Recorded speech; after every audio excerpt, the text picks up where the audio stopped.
নমস্কার। জীবজগতের বিশাল একদম অবাক করে দেওয়ার মতো একটা দুনিয়ায় আপনাদের সবাইকে স্বাগত। আজ আমরা একসাথে আমার বায়োলজি নোটবুকটা খুলব আর সেখান থেকেই জীবজগতের শ্রেণীবিন্যাসের যে কঠিন বিষয়টা আছে না, ওটাকে একদম সহজ করে বুঝিয়ে নেব। চলুন শুরু করা যাক।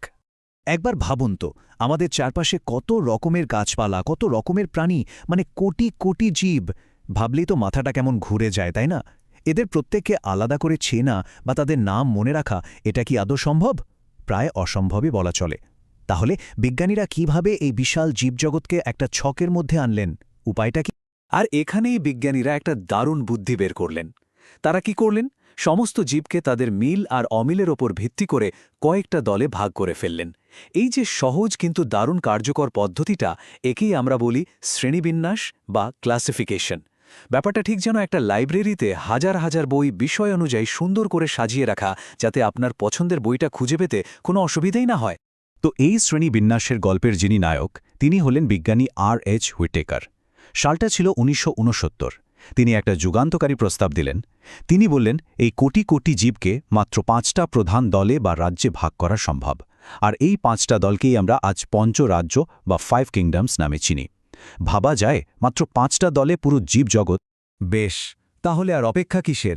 চলুন এই 5টা রাজ্যের ভেতরে একবার ঢু মেরে আসি, দেখে নি কারা কারা আছে এই দলগুলোতে, আর তাদের চেনার উপায় বাকি। নোটবুকটা কিন্তু খোলা রাখবেন।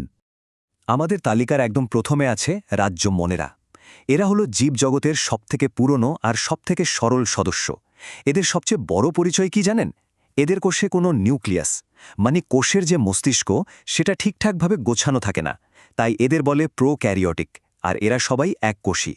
সবচেয়ে ভালো উদাহরণ হলো ব্যাকটেরিয়া, যা আমাদের চারপাশে, মাটিতে, জলে, এমনকি আমাদের শরীরের ভেতরেও কোটি কোটি সংখ্যায় বাস করছে। মনেরার পরেই আসছে রাজ্য প্রতিষ্ঠা। এরাও বেশিরভাগই এককোষী, কিন্তু এরা মনেরার থেকে অনেকটাই অ্যাডভান্সড। কারণটা কি? কারণ এদের কোষে একটা সুন্দর গোছানো নিউক্লিয়াস আছে, অর্থাৎ এরা হলো ইউক্যারিওটিক। অ্যামিবা বা ইউগ্লিনার কথা তো আমরা শুনেছি, তাই না? ওরা কিন্তু এই প্রোটিস্টা রাজ্যেরই সদস্য।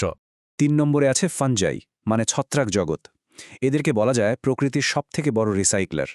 একটা খুব জরুরি কথা মনে রাখতে হবে, এদের কোষের বাইরের দেয়ালটা কাইটিন নামের একটা জিনিস দিয়ে তৈরি। এটা কিন্তু উদ্ভিদের সেলুলোজের থেকে পুরোপুরি আলাদা। আর ঠিক এই কারণেই মাশরুম বা পাউরুটির ইস্টকে আমরা আর উদ্ভিদ বলতে পারি না। ওরা আসলে সম্পূর্ণ আলাদা একটা রাজ্যের বাসিন্দা। ইন্টারেস্টিং, তাই না? আর সব শেষে আমাদের সবথেকে পরিচিত দুটো রাজ্য, এক প্ল্যান্টি বা উদ্ভিদ জগৎ, আর 2 অ্যানিমেলিয়া বা প্রাণী জগৎ। এদের মধ্যে মূল পার্থক্যটা কিন্তু খুবই সহজ।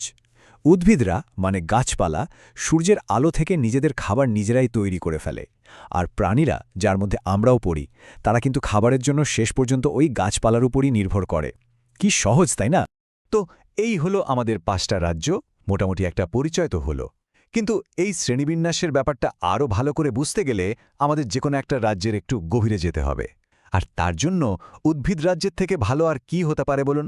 চলুন এবার দেখি এই সবুজ দুনিয়াটাকে বিজ্ঞানীরা আবার কিভাবে আরও ছোট ছোট দলে ভাগ করেছে। এই যে দেখুন, এটা হলো আমাদের উদ্ভিদ রাজ্য ভ্রমণের একটা রোডম্যাপ। বিজ্ঞানীরা পুরো উদ্ভিদ জগৎকে প্রথমেই দুটো মস্ত বড় দলে ভাগ করেছেন। একদিকে আছে তারা যাদের ফুলও হয় না, বীজও হয় না, এদের বলে অপুষ্পক বা ক্রিপ্টোগ্যামস। আর অন্যদিকে আছে তারা যাদের ফুলও হয়, বীজও হয়, এদের বলে সপুষ্পক বা ফ্যানেরোক্যামস। চলুন আমাদের ম্যাপ অনুযায়ী আমরা প্রথমে অপুষ্পক উদ্ভিদের রাস্তাটা ধরি। ফুল হয় না বলে ভাববেন না যে এদের জগতে দেখার কিছু নেই। এই ক্রিপ্টোগ্যামসদের দুনিয়াটাও কিন্তু ভীষণ বৈচিত্র্যময়। এই 3 দলের মধ্যে পার্থক্যগুলো দেখলে না মনে হবে যেন বিবর্তনের সিঁড়ি বেয়ে ওঠা দেখছি। যেমন দেখুন, শৈবাল বা শ্যাওলা, এদের কোনো আসল মূল, কাণ্ড বা পাতা নেই। এরপর মস, এদের কাণ্ড আর পাতার মতো অংশ আছে, কিন্তু জল নিয়ে যাওয়ার জন্য কোনো পাইপলাইন বা সংবহন কলা নেই। আর সবশেষে দেখুন ফার্নকে, এদের কিন্তু আসল মূল, কাণ্ড, পাতা সবই আছে, আবার জল পরিবহনের জন্য সেই পাইপলাইনও আছে। এই দলে এরাই সবচেয়ে উন্নত। বেশ, অপুষ্পক উদ্ভিদের গলি থেকে বেরিয়ে এসে এবার আমরা ম্যাপের অন্য রাস্তাটা ধরব। এবার আমরা ঢুকছি সপুষ্পক বা ফ্যানেরোগ্যামসদের জগতে। এখানে কিন্তু আসল খেলোয়াড় হলো ফুল আর বীজ। এই সপুষ্পক উদ্ভিদদের মধ্যেও কিন্তু আবার দুটো ভাগ আছে। একদল হলো বেক্তবীজী বা জিমনোস্পার্ম। এদের বীজগুলো কোনো ফলের মধ্যে ঢাকা থাকে না, একদম খোলা অবস্থায় থাকে, যেমন পাইন গাছ। আর আরেক দল হল গুপ্তবীজি বা অ্যাঞ্জিওস্পার্ম। এদের বীজ ফলের ভেতরে একদম সুরক্ষিত থাকে, যেমন আমাদের প্রিয় আম। শুধু তাই নয়, এদের নিষেক প্রক্রিয়া আর বীজের ভেতরের খাবারের গঠনেও বেশ কিছু বড় পার্থক্য আছে। আর এটা মনে রাখার জন্য একটা দারুণ টিপস আছে কিন্তু। নামের মধ্যেই এর মানেটা লুকিয়ে আছে। ব্যক্ত মানে কি? যা খোলা বা উন্মুক্ত। আর গুপ্ত মানে? যা ঢাকা বা লুকানো। তাহলে ব্যক্তবীজির বীজ খোলা আর গুপ্তবীজির বীজ লুকানো। দেখুন কি সোজা। গল্পটা কিন্তু এখানেই শেষ হচ্ছে না।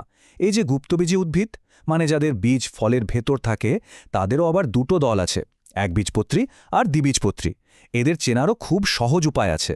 যেমন বীজে কটা ভাগ, গাছের মূলটা কী রকম, পাতার শিরাগুলো কেমন, বা ফুলের পাপড়ির সংখ্যা, এসব দেখেই এদের আলাদা করা যায়।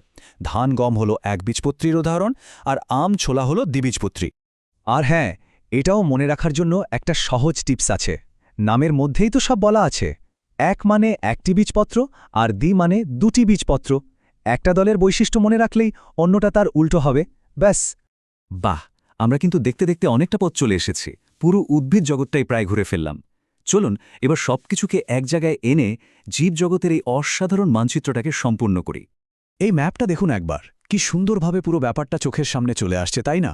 একদম গোড়া থেকে শুরু করে জীবজগতের 5টা রাজ্য, সেখান থেকে উদ্ভিদ রাজ্য, আর তারপর ধাপে ধাপে তার বিভিন্ন ভাগ, মনেরা থেকে শুরু করে একেবারে দ্বিবীজপত্রী পর্যন্ত, যেন প্রত্যেকটা জীবের একটা নিজস্ব জৈবিক ঠিকানা দেওয়া আছে এই মানচিত্রে।